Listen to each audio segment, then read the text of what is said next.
Now let's get further updates on the hunt for Senator Bato de la Rosa. And joining us on the big story tonight is National Bureau of Investigation Director Attorney Melvin Matibag. Good evening, Director.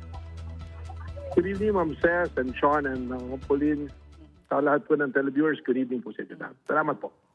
So ano pong update on the arms cache of the former PNP chief? Well, yesterday was nagpadala po kami ng sulat sa PNP, FEO for the cancellation, request for the cancellation of license and LTAP ng firearms po na registered under Senator Bato. And I think there was an announcement earlier by FEO that they are canceling the LTAP and the registration po ng mga lisensya ng baril po ni Senator Bato. Still in process daw po, still in process. Just the same, is there something questionable about this huge amount? And also at the time that some of these firearms were licensed, at a time when he was already in hiding, and in November there was already an arrest warrant by the ICC. Well, yung una-una po doon sa number ng baril, kung class 5 po siya, allowed naman po yung collector, saka po yung if you are engaged in the sports of firing, pwede naman po na ganun karami. Tapos doon naman po sa question on the issuance of the license at the time na he was already in hiding, that is something that we have to discuss with the FEO po. And sabi ko nga po, we sent a letter yesterday. Yung letter po na yung request for cancellation. At the same time, query na rin po on the status po at kung ano po yung mga pangyayari and circumstances upon the issuance po ng mga binanggit po na firearms po ni Senator Bato. And there is cooperation on the side of the FEO. Yes, opo. Open naman po sila. In fact, when they received the letter, there was already an action and there's an announcement. We are in constant coordination with the entire PNP force because both of us have the instruction to locate and arrest Senator Bato de la Rosa. You said that Senator Bato is armed and dangerous. Does he have, I wouldn't want to call it an army, but private army? Does he have bodyguards? Does he have armed men with him? Well, that is a presumption right now kasi po nung nawala siya, may mga kasamang ilang mga security. At the same time, yan naman po talaga is standard protocol of law enforcement ng NBI na if we are locating somebody who is a fugitive, meron po talaga kaming panawagan lagi at bilin na mag-iingat at may presumption na the person will be armed and dangerous, especially with Senator Bato na alam naman po natin na he is really avoiding the arrest. Nakita naman po natin yung mga pangyayari ng mga nakarang araw po. Pero meron siyang, I understand a senator would have security from government. Meron po ba siyang, ano po ang status nun? Well, yun na nga po. Ang presumption po namin, may security siya, may mga personnel siyang kasama. At unang-una, alam naman po natin, mahirap naman kung ikaw ay tumatakbo, nagtatago sa batas, na mag-isa ka lang. Sigurado pong may kasama. In fact, nung tinitingnan po natin nga, nung inihatid siya ni Senator Robby sa isang lugar, definitely may mga sumalo po sa kanyang tao. Hindi naman po siya mag-isa na umalis o nagmaneho. Pero wala naman pong nag-awol sa mga guards niya na nasa Well, gobyerno. ano po yun yung guards niya right now, yung guards po niya ngayon is, to my understanding, personal po niya yan eh. But we're still checking on PSPG kung meron pong mga provided sa kanya na security personnel provided by PNP po.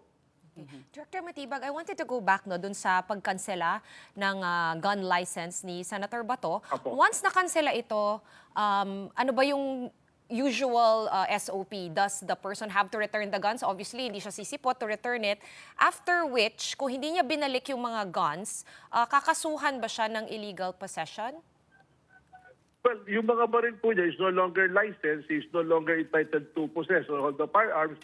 Kung sino man po yung may dala ng firearms na yan at hindi licensed, can be liable for illegal possession of firearms po. It should be confiscated or surrendered po to the authorities. Would it make any difference, no? Kunyari, may kaso si Senator Bato na hindi kumbaga, galing sa ICC, sa foreign tribunal. Would that change things, you think, in capturing him? I'm sorry. Yung tungkol po sa ICC yung Oo, kunwari, meron pa warrant siyang, niya. Well, kunyari, may iba siyang kaso po dito. Yes po.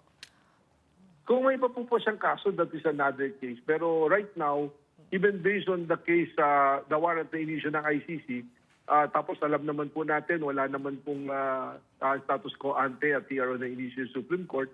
That's why ang instruction po ng DOJ, the warrant is valid, so we have to locate him and enforce the warrant of arrest po. Yeah, I was just asking because a lot of people are saying there should be a local warrant. So I figured maybe this is one way of having a local warrant.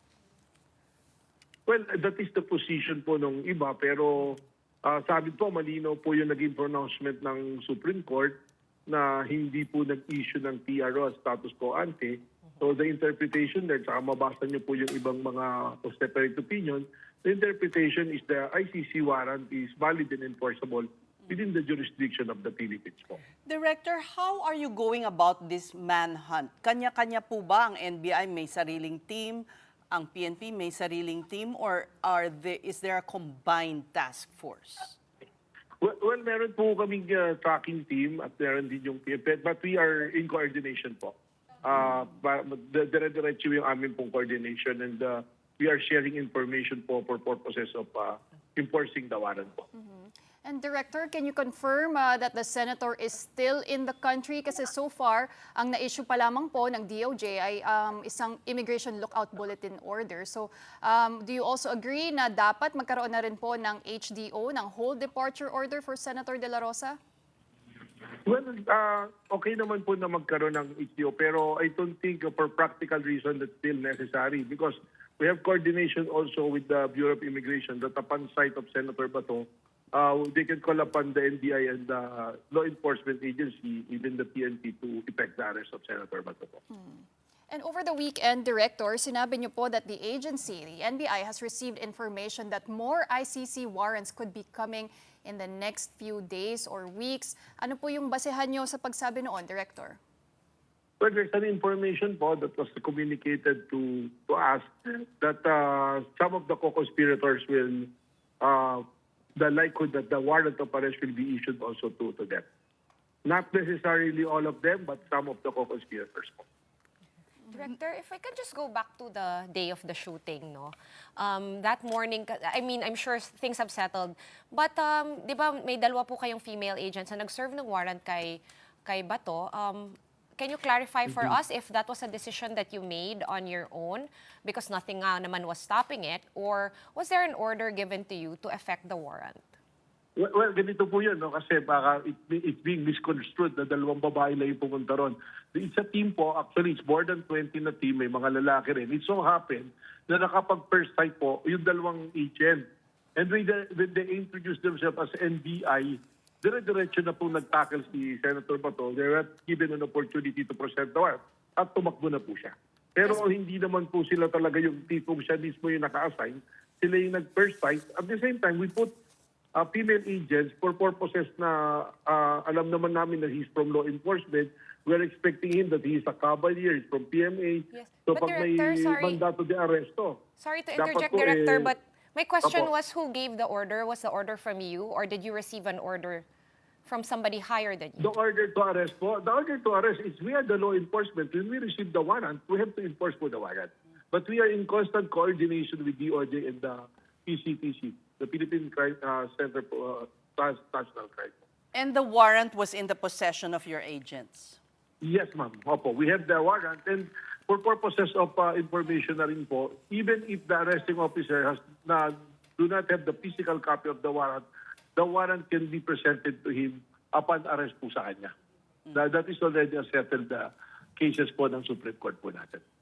And following up from Sean's question, of course, it's hypothetical. If there was an arrest, would the government have regretted it, or would they have commended you for it?